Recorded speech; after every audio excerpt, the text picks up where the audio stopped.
Isang mapagpalang Monday po sa inyong lahat. Well, yes indeed. Dito po sa amin ay Monday, holiday. Gaano nga ba kahalaga ang salitang pagkakaisa? Well, ito ay katumbas ng katagang pagtulungan, diba? Mas matamis ang isang samahang punong-puno ng pagkakaisa at magmamalasakit, diba?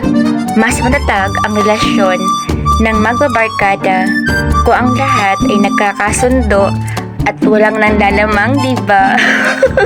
In short, walang crab mentality sa isip at puso ng bawat isa.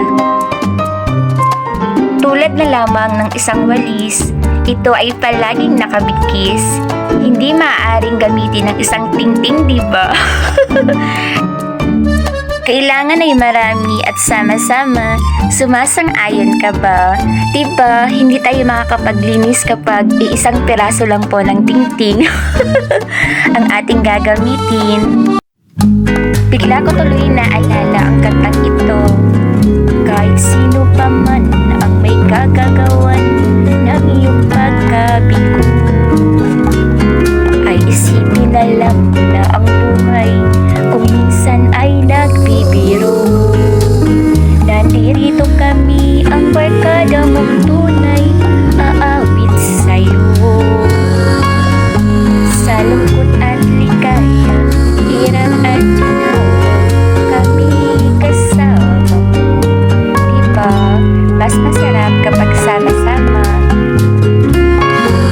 Words ponder from yours truly.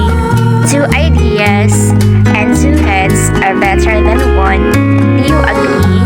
Well, it takes two to tango in order for us to create a unique and remarkable masterpiece.